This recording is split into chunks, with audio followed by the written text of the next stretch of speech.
Before R&B and soul became polished, glossy, and mainstream, there were records so raw, so emotional, and so overlooked that only true crate diggers even know they exist.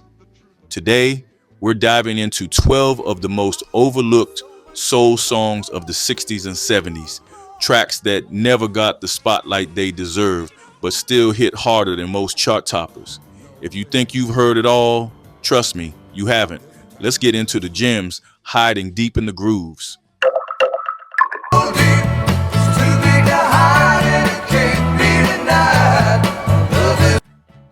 I still remember the first time I heard Soul Deep.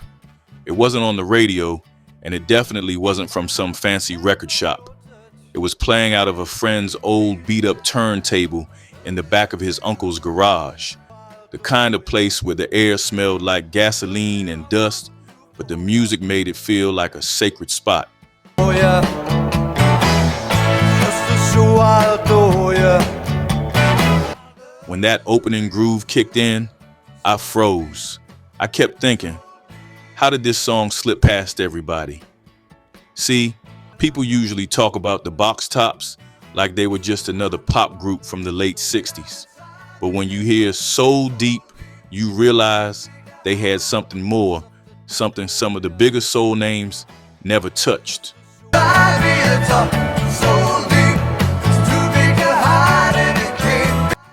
Alex Chilton's voice comes in with this rough, worn-in power, like he's been through more than he's willing to say, and the band wraps around him with such warm, melodic soul.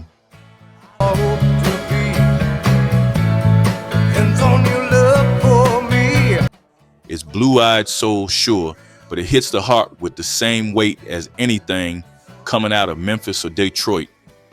Back then, a lot of folks didn't take songs like this seriously because they didn't fit neatly into one box. Too soulful for the pop crowd, too pop-leaning for the hardcore soul stations. I can tell now, I don't know much. So Soul Deep lived in this middle space, quiet, overlooked, but incredible if you were lucky enough to hear it.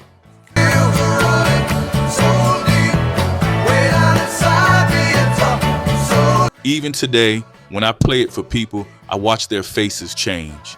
They stop talking, they really listen, and they always ask the same thing. How have I never heard this before?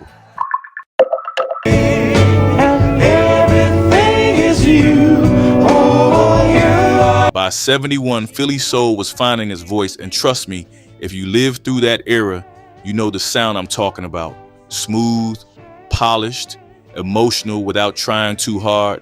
Everywhere you went, barbershops, pool halls, corner stores, you'd hear the stylistics floating through the speakers. Everything is you. But strangely enough, You Are Everything wasn't the song you heard most. People always went straight for the big ones. Betcha by Golly, Wow, You Make Me Feel Brand New. Those songs were massive. They got the spotlight, the radio play, the love.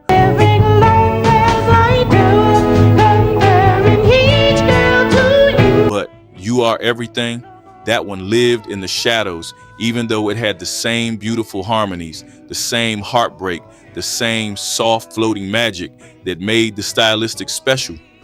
I first heard it late at night on a little AM station that barely came through clearly.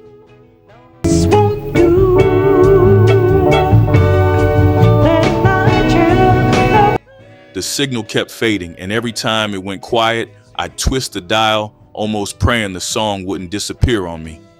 Everything is you. Oh, you are everything.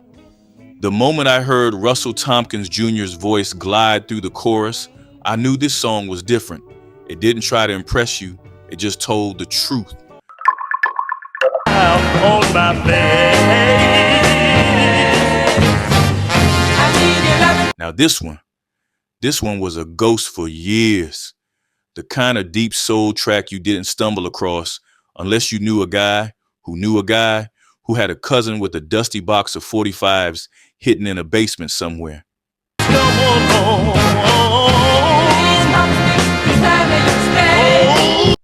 I discovered There's No You in a record shop that barely had a sign out front. The kind of place where you didn't browse, you dug. Crates stacked on crates, half the labels worn off, prices written in pencil. I pulled out a plain-looking record with no sleeve, and the shop owner just nodded like he knew I had found something important.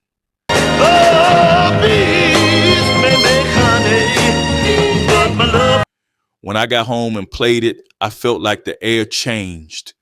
The singer's voice carried this kind of pain you can't fake. Slow, heavy, honest. Every line sounded like he was trying to hold himself together just long enough to finish the song. I don't see I'm going to make it for my dearest darling. The instruments stayed simple, almost bare, like they didn't want to distract from what he was feeling. Songs like this never got big because they were too raw, too close to the bone. Make it for my dearest darling. You have really messed me around. They didn't sparkle like Motown. They didn't groove like Stax. They just told the truth straight from the center of the chest. And maybe that's why they disappear. I need you, baby. You know that I need. They're uncomfortable in a beautiful way. But once you hear There's No You, you don't forget it. It becomes one of those songs you keep for yourself until someone else is ready to understand it.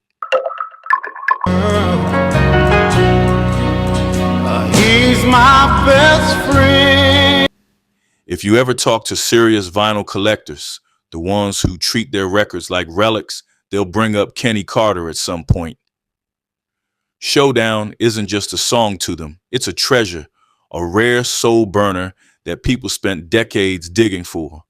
I heard it for the first time at a soul night in a basement club lit only by red bulbs and cigarette tips. I've got to tell him today. The DJ dropped the needle and immediately the room changed.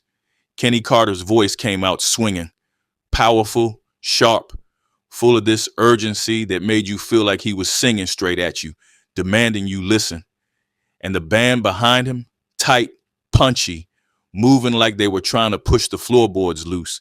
It wasn't slick, it wasn't sweet. It was soul with his sleeves rolled up and his fists clenched. To hurt him, but I've got to desert him.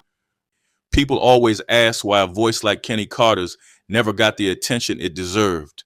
The truth is, sometimes timing doesn't line up. Sometimes a voice arrives before the world is ready to appreciate it. But we can't run and hide, I know. Showdown is one of those tracks that proves talent alone isn't always enough. You also need luck, opportunity, and a label that knows what to do with you. Somebody had told you about seeing this old lady downtown. I remember walking into this tiny record shop in downtown Philly. It was one of those places where the windows were dusty, the floor creaked, and the smell of old vinyl was strong enough to choke you.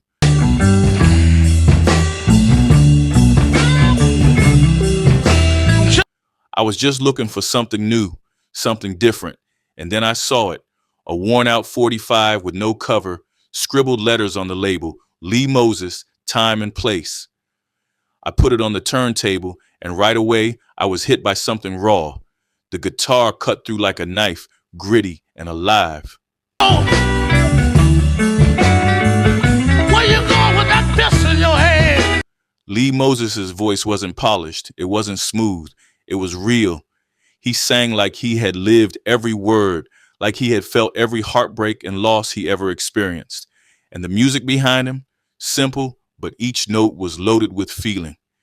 Back then, this wasn't a song that made charts or radio waves. Going downtown. It was something you found if you were paying attention, if you were listening, but the people who did hear it, they never forgot it. There was this intensity, a fire in Lee Moses' music. I heard you shout it down, boy. that made every word hit deeper than anything else on the airwaves at the time. It was like the soul underground was speaking directly to you, and you were lucky to hear it. Can you feel the way the world is turning? Will we live to... I was 17 the first time I heard Terry Callier. My older cousin had a record player in his living room, the kind with the wooden lid that smelled faintly of cigarette smoke and wax polish.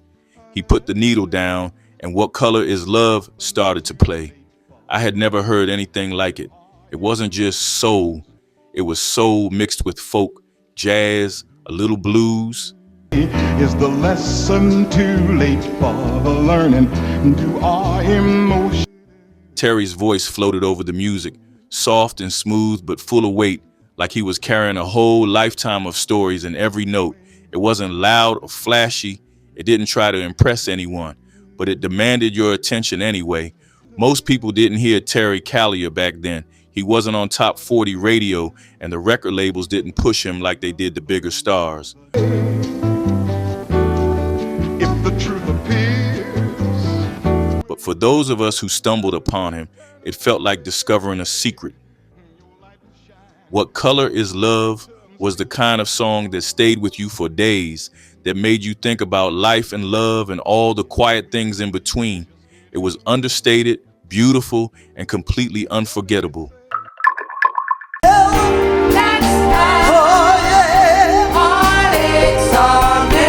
Baby Washington had this voice that could make you feel every little ache in your chest. I first heard Only Those in Love on a late night show, the kind where they played records they didn't dare put on the morning radio.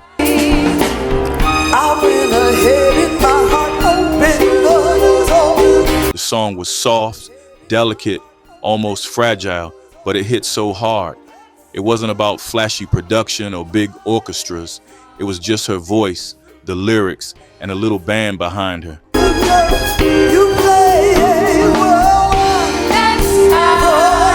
And yet, it felt like she was singing straight to me, like she knew the kind of heartbreak I was carrying around. People didn't give her credit back then. She didn't make the big headlines, didn't sell millions of records, and yet, hearing her sing, I understood why soul collectors and insiders loved her so much.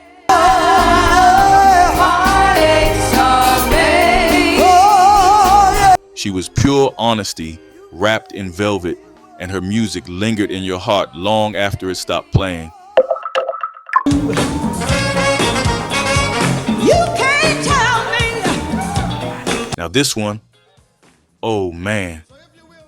I remember being at a house party, hot summer night, the kind where the music is loud, people are dancing on the hardwood floors, and the air is thick with sweat and excitement. You can't tell me. The DJ dropped It's My Thing, and everything changed. Marva Whitney's voice hit like a freight train, fierce, commanding, powerful. She wasn't asking for attention, she demanded it. The band behind her, with that tight James Brown-powered funk, pushed and pulled you along with every beat, and the energy in the room, electric. You can't tell me. People were moving without thinking, caught in the groove, feeling every note. It never got the spotlight it deserved. Some said it was too raw, too aggressive, not radio-friendly enough. Tell me, you can tell me who's rock to. But if you were there, if you were listening, you didn't care about charts or labels. You felt it in your bones. It was soul stripped down to its most honest, most explosive form. And once you experienced it, you knew you'd never forget it. I wanted to, 'cause I'm no. I'll never forget the first time I heard Barry White on my little stereo at home. The room was dark, except for a single lamp casting a warm glow on the couch, and the air smelled faintly of incense my sister liked to burn.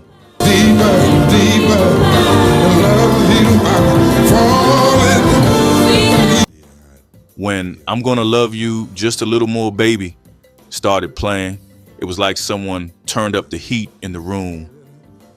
Barry's voice was deep, smooth, and somehow intimate, like he was speaking directly into my ear.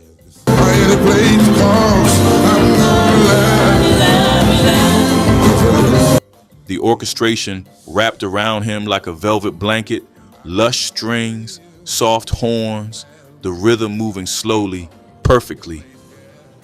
I was only a teenager, but the song made me feel something I hadn't felt from any record before. Something warm, seductive, and completely irresistible.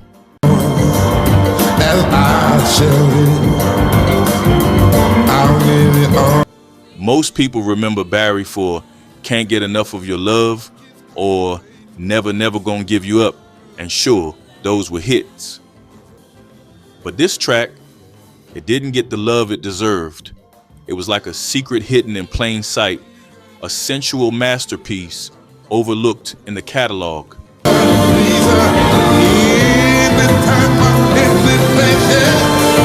And for me, discovering it felt like being let in on a secret that only the lucky few got to know.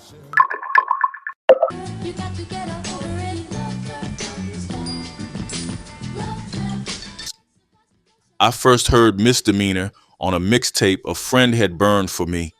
The tape itself was scratched and hissing, but the moment Foster Silvers' voice came through, I forgot all about the imperfections. There was this energy in the song, fun, youthful, playful, that just grabbed you and wouldn't let go. The groove was tight, funky, impossible not to move to.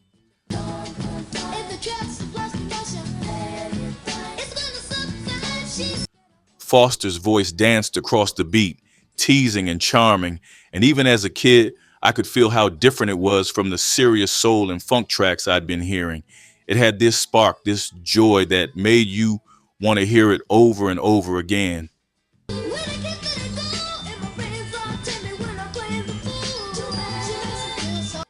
Misdemeanor wasn't topping charts.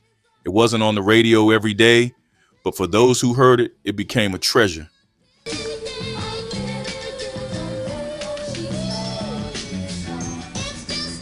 The kind of song that makes you smile just thinking about it.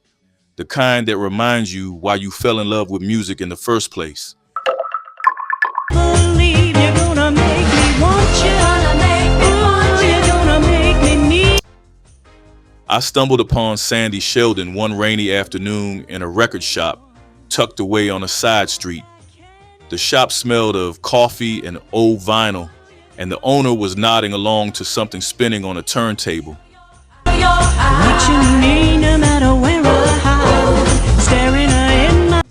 I asked him what it was, and he smiled like he'd been waiting for someone to notice.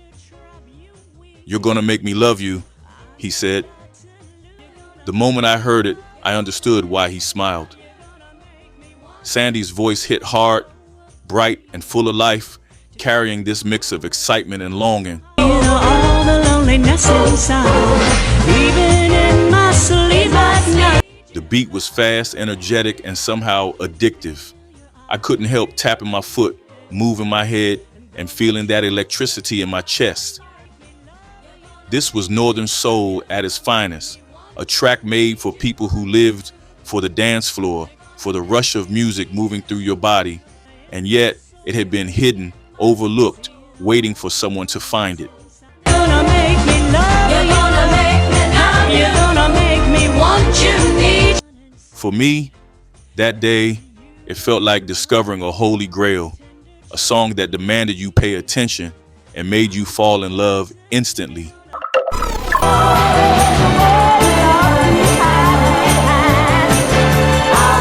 And then there was Laura Lee. I remember hearing To Win Your Heart late one night on a college radio station, the DJ speaking softly between songs. The voice that came through the speakers stopped me in my tracks.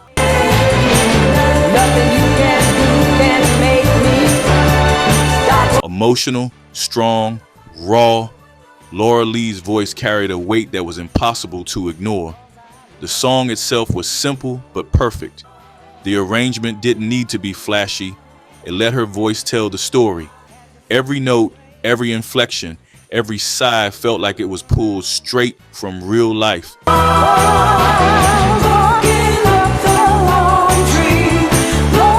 I felt the heartbreak, the hope, the longing, as if she was singing not just to the audience, but to me personally. Back then, this song didn't make the top of the charts. It didn't dominate the airwaves. But for those who heard it, it became unforgettable.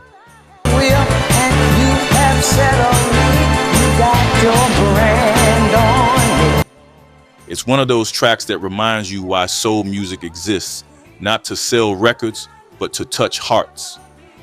To Win Your Heart is timeless, a true gem of Detroit soul.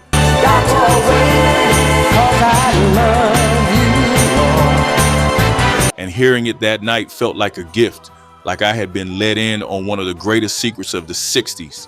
The journey doesn't end here, R&B soul lovers. Watch this next.